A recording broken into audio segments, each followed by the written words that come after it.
Isang dosenang ikot na ang ginawa ni Adriana sa salamin. Tuwing ay nadaragdagan ng kunot ng kanyang noo.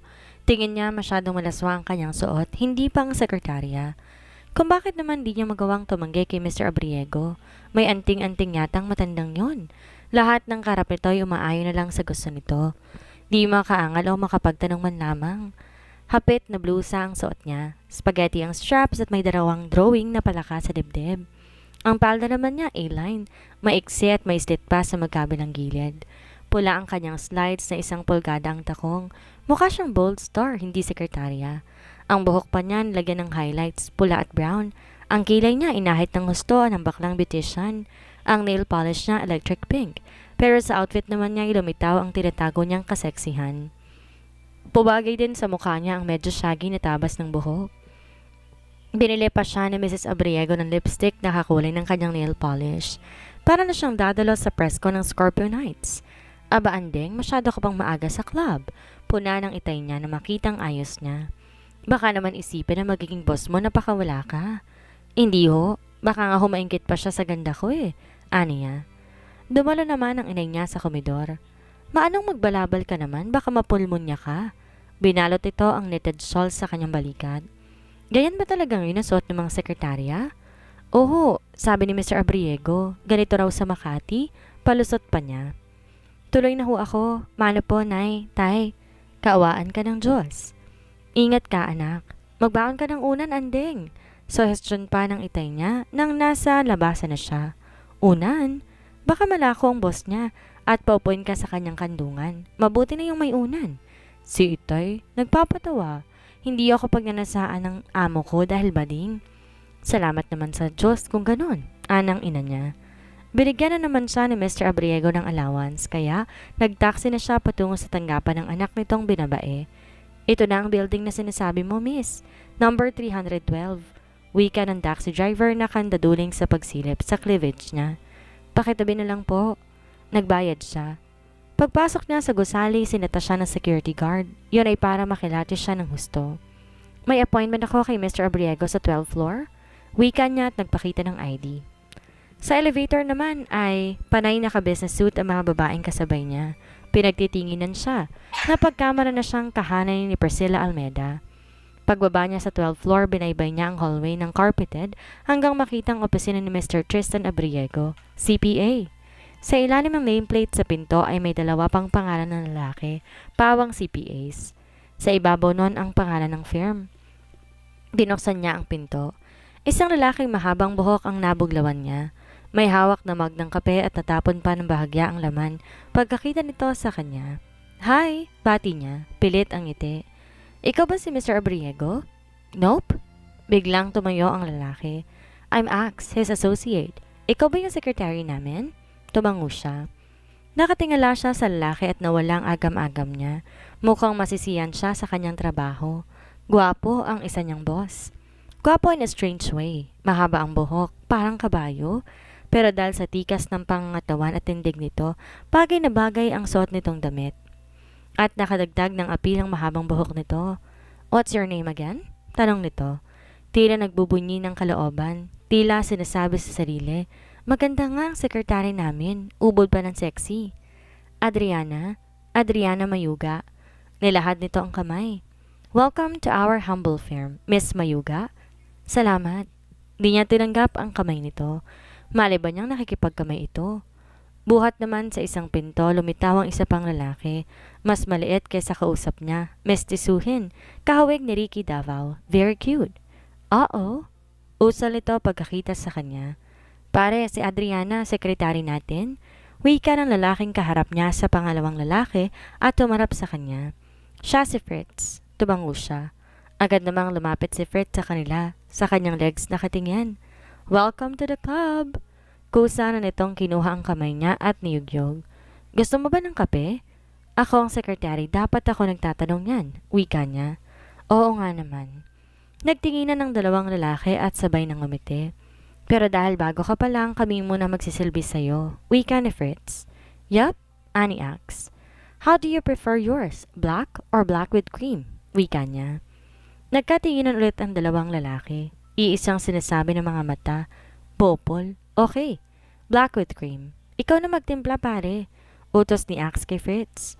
Di ko alam paano ginagawa yun. Napagtanto niya na ang kabobohan niya at pakiramdam niya, inaaglahi na siya ng dalawang amo. Babawi na lang ako, sumpa niya. Saglit lang at dumating na ang kanyang kape. Black, may kasamang cream na nasa sachet pa. Dinalhan na rin kita ng cinnamon rolls. Wika ni Fritz. Nasaan si Mr. Abriego? Tanong niya. Interesado siyang makita ang anak ng customer niya. Alam kaya ng mga kasamahan itong bading ang lalaki o bading din ang dalawang ito. Sinulyapan niya ang mga to. Hindi mukhang bading, mukhang manyakis. Si Fritz sa cleavage niya nakatingin. Si Ax naman maya-maya na lang nahuhulugan ng keyring, tila hirap na hirap damputin yun sa sahig, malapit sa upuan niya. Darating na yun, maya-maya lang. Wika ni Fritz. Pagkatapos niya magmerienda, ginala siya sa buong tanggapan. Binigyan siya ng mesa sa may pintuan. Yung computer ko na lang gamitin mo, wika ni Ax. Yung sa akin na lang, mas updated, wika naman ni Fritz. Dapat may sarili akong computer, wika niya. Bukas, bibili tayo. Anong gusto mo, laptop? Yung maliit lang, parang bag? Laptop nga? Tila gigil na wika ni Fritz, ngunit nang makita ang slit ng kanyang palda, napangiti ito. All of the above, pare, wika nito kay Ax. Nag-high five ang mga to. Di niya maintindihan para saan yun. Anong ibig sabihin ng mga to? Maganda, sexy, at bobo ang kanilang secretary? All of the above. Anyway, hindi ka naman masyadong mabibigatan sa trabaho mo rito dahil kami-kami naman talagang gumagawa nun. Ang magiging trabaho mo na lang siguro maglista ng appointments, tumanggap ng tawag at magsinungaling para sa amin kung may pinagtataguan kaming tao. Paliwanag ni Fritz. Bakit ako magsisinungaling at bakit kayo magtatago? Tanong niya. Kasi secret agents kami. Ikaw ang secretary namin kaya susundin mo ang bawat sabihin namin, okay? Secret agents? Akala ko ba mga CPA kayo? Napanguwi si Ax. Joke lang, ne. Joke lang, sarap mong ano. Kuyom ang kamaon nito. Tila gustong itaktak ang ulo niya at baka sakaling ma-stimulate ang gray matter. Ano ho? Tanong pa niya. Pinagtitripan ba siya ng dalawang mokong na to? Isusumbong niya ang mga ito kay Senator Abriego. Masarap kang turukan ng Windows 99 intravenously. Ani Ax. Okay. She shrugged. May papagawa na ba kay sa akin? Dinampot ni Fritz ang newspaper. Oo sana, pakibasa nito mula umpisa hanggang sports page para may mapag-usapan tayo mamaya. Pwede ba? Kayo ang boss eh. Wika niya at kinuha ang pahayagan. Pati comic section? Tanong niya. Nakangiting tumango si Ax. Horoscope? Tanong ulit niya. Pakibasa nga ng sakin? Wika ni Fritz. Gemini. Ay pareho tayo. Bulalas niya. Napahalakak si Ax. Iiling-iling naman si Fritz. Ang mabuti pa pare, puntahan na natin si Mr. Ocampo. Suhestyon nito. Mabuti pa nga. Ani Ax, natatawa pa rin. Adriana, excuse us. Huh? She looked up from the paper. Desidido siyang basahin yon, start to finish. Kapag may tumawag at hinanap kami, nasa AI Tower kami kamo. Kapag si Mr. Chu ang tumawag, on the way na kami sa office niya. Kapag Badet o kaya Helen ang tumawag, nasa Boracay kami, nag-o-audit. Sa Boracay? Oo, nagbibilang ng buhangin. Baka hindi na balance. Kailan kayo babalik? Sa Makaani, ani Fritz. Ang tagal naman? Komento niya. Mahirap kasing ibalanse ang mga buhangin, ani Ax. Naiintindihan mo ba? Kapag si Mr. Chua, on the way na kayo. Kapag si Badet o kaya si Helen, nasa Boracay kayo, nag-o-audit ng buhangin. Ulit niya sa instruction. Very good, keep it up, wika ni Ax. May pasalubong ka sa amin mamaya. Tinungo nito ang opisina. Paglabas nito ay may dalang mga papel at bitbit din ng laptop computer. See you later, Adriana. Okay, ingat kayo. Bilin pa niya. Nagangat na mukha si Adriana mula sa binabasang dyaryo nang bumukas ang pinto. Nasa lifestyle section na siya at may natutunan naman siya kahit papaano. Napamulagat ang lalaking pumasok. Hi. At ubiling bati nito sa kanya. Hello, ikaw siguro si Mr. Abriego? Binaba niya ang dyaryo at tumindig. Kahawig ng customer niyang lalaki kahit walang duda ito ang anak. Gusto mo ba ng kape? Sino ka? Sinusuri siya nito mula ulo hanggang paa. Ako si Adriana, ang sekretary ninyo. Pakilala niya at tinungo ang coffee maker. Natigilan siya. Di niya alam kung paano gagawin doon. Nakamasid pa rin ang lalaki sa kanya. Adriana? Lumapit ito. Tila hindi malaman kung paano sasabihin ang nais sabihin. Paano ba to? Turo niya sa coffee maker. Never mind that. Nag-umpisa na siyang nervyusin. Di kagaya ng dalawang lalaki kaninang kalog, tipong striktong isang to. Ikaw yung nirekomenda ni Papa. Saad nito. Tumango siya. Pues ang sekretary hindi ganyan ang suot. Baka mapagkamalang nightclub itong firm. Pero okay lang naman daw, sabi ni na Boss Axe. Sabi niya. Alanganin ang ngiti nito. Syempre okay. Manyakis yung dalawang yun eh. Hinubad nito ang black jacket na suot. Oh, ipatong mo dyan sa blouse mo at na magmukha namang firm tong opisina. Baklita nga. Hiyaw ng kalooban niya. Tinanggap niya ang jacket at sinuot. Halos kasing haba na to ng palda niya dahil malaking lalaki rin to. Malapad ang balikat at dibdib. Kwadrado pa ang panga. Kagaya ng sa ama nito, mukhang masungit ang mata at di niya malalaman kung ngiti ang nasa labi o hindi dahil sa isang sulok lang ang nakataas. Okay na yan for the meantime. Wika nito at inayos pa sa balikat niya ang jacket. Ambisyon niyatang maging Rene Salud. Anang isip niya. Nasaan sila? Tanong nito. Pupunta raw kay Mr. Chua. Kitang-kita niyang nangunot na naman ang noon nito. Bakit hindi ako hinintay? Ewan ko, tugon niya. May iutos ka ba, boss? Pakitawagan si Axe sa cellular niya o kaya si Fritz. Hindi sila pwedeng pumunta kay Mr. Chua na di ako kasama. Nakatayo lang siya sa harapan nito. O ano pang hinihintay mo dyan? Sita nito. Ano ang number nila? Tanong niya. Kumamoto ng ulo at dinukot sa bulsa ang cellular phone. Hinanap sa memory ang numero ng kaibigan. Here, yung landline na gamitin mo. Kinuha niya ang cellular phone ngunit hindi sinasadya, may napisil siyang button. Nawala ang telephone number. Nanlaki ang mata niya sa nerbiyos at di malaman kung paano sasabihin kay Tristan ang problema. Nakamata naman ito. Bakit? Nawala, boss. Inabot niya rito ang telepono. Hanapin mo na lang. Natigilan to. Hindi ka marunong gumamit nito? Tumango siya. Oh my God, saan ka ba nanggaling? Sa Romblon po, 3 isla. Hindi uso sa amin ng ganito. Niya. I see. Pumesto ito sa kanyang tabi at sinimulang turuan siya ng paggamit ng cellular phone. Para saan ulit ang less than at greater than? Tanong niya. Paano siya makakapag-concentrate sa sinasabi ng lalaki? Gayong langhap niya ang pabango nito. Di niya alam ang pangalan, ang alam niya mahirap singhutin. Hindi amoy bakla. Wika pa niya sa sarili. Di rin niya maintindihan kung bakit kahit ninenervyos siya ay nasisihan siyang bahagyang napapadikit sa braso niya ang braso nito. Ang mga balahibo niya ron parang mga makahiya na biglang natapakan, nagre-react kaagad. Napatitig naman to sa kanya. Less than at greater than?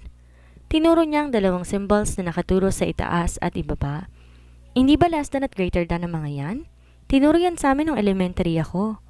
Up and down lang yan eh. Parang rewind at fast forward, naiintindihan mo? Tumango lamang siya. Pakiramdam niya gusto niya na tong ihagis sa bintana. Makinig ka. Importanteng matutunan mo mga ganito. Fax machine, marunong ka? Di na to naghintay ng sagot. Kitang-kitang sagot sa kanyang mukha. I will teach you. Come here. Giniya siya nito patungo sa desk kung nasa ng fax machine at iba pang telepono. Ang kamay nito ay bahagyang nakapatong sa kanyang balikat. Lalo siyang naturete. Kahit may jacket sa pagitan ng kamay nito at balikat niya, tila dama niya ang init na naglalagos doon. Sa kanyang 3 boss, dito lang siya inalihan ng gantong klase ng nerbiyos. Nerbiyos na may kahalong kilig.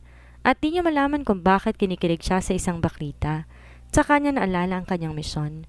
Kailangan niyang akitin ang bruhang to para mabayaran siya ni Mr. Abriego at mas secure ang kinabukasan niya. Official masahista ng Malacanang. Kagabi, kinukwenta niya ang kanyang magiging tip kung siyang magmamasahe sa lahat ng mga senador at congressman.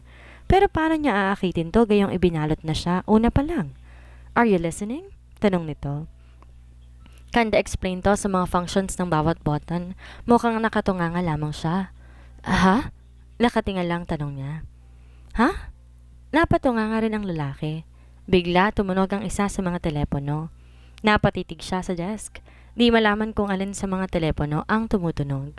That one, turo ni Tristan. Sagutin mo, I'll just get something from my office. At iniwan siya nito. Marahan niyang iniangat ang receiver.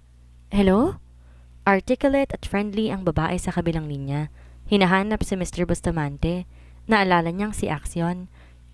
Wala siya. Babae ang tumawag, ibig sabihin alinman yon kina.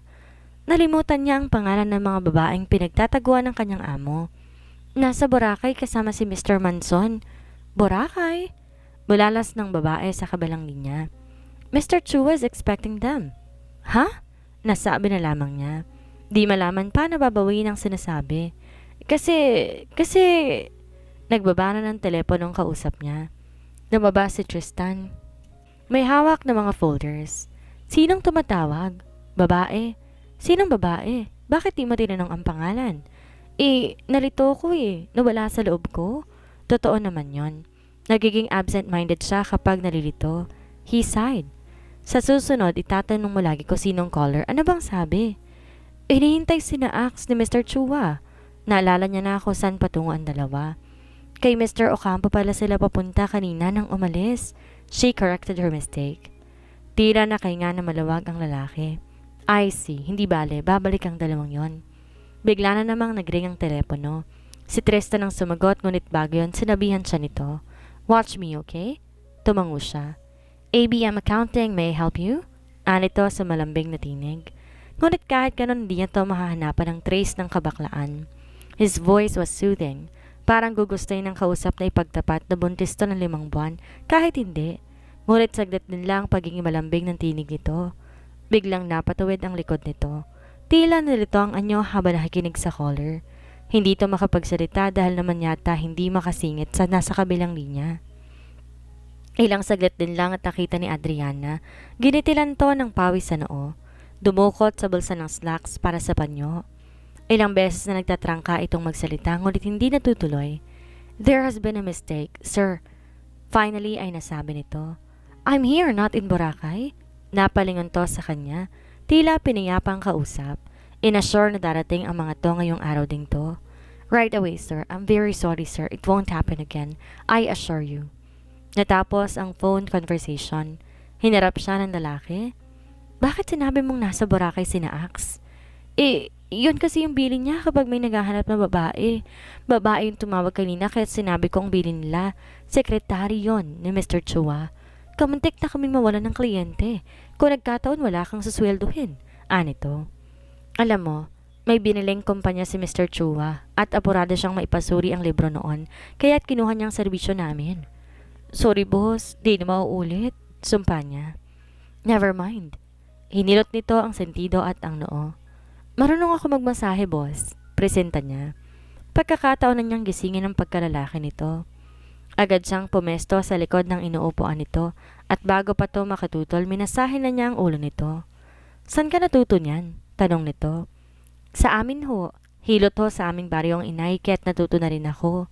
Di na lang niya sinabi na may kasama pang orasyon o bulong ang natutuhan niya sa kanyang ina. Kapag may nababalian silang kababaryo sa kanyang ina rin nagpapahilot at tinataparan pa nito ng rolling paper na may nakasulat na Latin. Maya-maya nilipat niya ang kamay sa balikat nito. Stress, wika niya. Damang-dama ang nag-iigting na muscle sa balikat nito. Stress ang tawag ng bulag na nagturo sa kanya ng ganoon. Pero sa kanilang probinsya ang tawag doon pilay hangin. Napa-ungol ito. Buntong hininga naman siya at inirolyo ang manggas ng jacket nito na suot niya. Kailangan simulan na niya ang misyon. Mula sa balikat nito, dumulas ang kanyang mga kamay, pababa sa dibdib nito, sa loob ng polo. Gilalas ito. What are you doing? Napatuwid to at bumalik ang stress. Minamasahe kayo, ano pa? Bakit pati dibdib ko?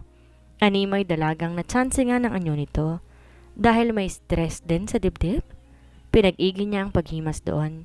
Ayaw man niyang amin na nasisihan siya dahil tila kinikiliti ng mga balahibo doon ang palad niya. Stress? Bulalas nito. On my nipples? Tuluyan na tong tumindig. Napahiya naman siya. Di naman niya sinasadyang imasahe pati nipples nito. Natangay lang siya ng kamay niyang tila nagkakaroon ng sariling isip. Tinaas ng lalaki ang dalawang palad. Okay. Magkalinawan nga tayo. Wika nito. Kung may bala kang masama, wag mo nang ituloy. Hindi ako pumapatol sa sekretary. Nakatungo siya pero nakalabi. Dahil sekretaryo ang type mo. Bulong niya. Anong binubulong-bulong mo dyan? Sita nito. Wala. Gusto ko lang naman kayong marelax. Minamasama niyo kaagad. Paano niya aakitin to ay napakailap. Nilapitan siya nito, hinawakan sa magkabilang balikat. Ne, kung ayaw mong mapariwara dito sa Maynila, huwag kang mag-aalok ng masahe sa kahit sinong lalaki, lalo na kina Ax at Fritz. Hindi ka tatanggihan ng dalawang yon, at hindi ko may papangakong maililigtas kita sa kamandag na mga yon. Pero bakit ayaw mong magpamasahe? Tanong niya. Dahil iba ang pakiramdam ko. Parang pinagnanasaan mo ko, di ko gusto yon. Anito, ayaw mong pinagnanasaan ka ng babae? Tanong pa niya at di agad to makasagot. Basta, don't dare touch me again. Anito kapag taka. I'm warning you. Lumapit muli siya rito. Sa pananalita ng lalaki ay tumapang siya. Ayaw pahawak sa babae? Pwes, bading nga. At hindi siya mapapariwara sa isang binabae. Aakitin lang niya to pero di naman siya bibigay. I-report niya ang progress kay Mr. Abriego pagkatapos magpapaalam na siya. Ngumiti siya. Paano kung gusto ko? Gusto mong ano? Hawakan ka. Shit! Sigaw nito. Akala ko ba probinsyana kang walang alam sa mundo? Bakit gusto mo yata akong akitin? Sa gusto ko eh. Walang kaabog-abog na tugon pa niya. Ako ang boss dito. Ako ang magsasabi ng pwede at hindi pwede. Naiintindihan mo? First rule, bawal mang-akit ng boss. Babawasan mo ba ang sweldo ko? Hindi. Ibabalik kita sa isla nyo. Okay, tugon niya. Mag-iisip siya ng ibang paraan para maakit to. Maraming paraan, basta't may motibasyon. May iuutos ka pa? Wala na. Maupo ka na dyan sa desk mo. Ito na may bumalik na sa opisina nito. Napasalampak si Tristan nang umupo sa swivel chair. Medyo masakit pa rin ang ulo niya dahil napainom sila ng husto kagabi sa bachelorette bash na dinalohan. But it was great. He could still hear the giggles and screams of the girls habang gumigiling silang tatlo, ninaak sa gitna ng mga yon, habang ang bride-to-be na may tila na tulala at parang gusto nang magbago ng isip sa pakakasalan. Di na yon umalis sa tabi ni Ax. Kaninang imasahe siya ni Adriana, nakaramdam siya ng relief. Yun ay sa kabila ng katotohanan na nasasaguan siya sa sitwasyon dahil di naman trabaho ng sekretarya ang magmasahe ng boss. Pero masarap ang haplos nito. Parang gusto niyang matulog. He found himself moaning silently. He didn't stop her. He loved the feel of her hand on skin and muscles. Pero kayon di niya mapaniwalaan ang nangyari. How could someone so innocent be so straightforward? Inamin itong may gusto to sa kanya at balak siyang akitin? Di man niya gusto ang nararamdaman, he felt flattered. He was a hot-blooded male and his secretary was a little piece of heaven on earth. Di niya kaya magpigil ng matagal. He liked it, but it was not the proper thing kaya't kailangan umiwas. Nangangamba siyang baka ito pang makasira sa buhay ng dalaga. Maganda pa naman, sa isip-isip niya. Kulang lang sa exposure kaya't marahil kailangan experience. Hindi naman siya naiinis. Willing pa ngang turuan to dahil naaawa siya. Sayang ang ganda kung tatanga-tanga. Sexy pa naman. Baka kung saan pulutin kung di matututo at makakuha ng magandang trabaho. Naiisip niyang kung hindi nga to magagabayan, malamang nasa sauna mapapunta. Maganda, sexy, mahirap pumimas. Tiyak na magiging in-demand ito. Hindi man sinasadya, itinuring niya ang sariling protector nito. Kasalanan ng papa, ani niya sa sarili. Sa kanya ay pinagkatiwala ang inaanak ng kaibigan nito, lalo't napaka-inosente. Kailangan niya tong bantayan kapag nasa paligid si Ax at Fritz. On the other hand, he found her really sexy. Ngayon pa namang iniwan siya ni Marixie and he was missing a woman's touch. You're heading for trouble, Adriana, bulong niya. Ano ang mangyayari ngayong tila may nararamdamang kakaiba si Tristan para sa dalaga? Maakit kaya siya ng isang inosenteng masahista aka sekretarya? Yan ang ating aalamin sa susunod nating kabanata.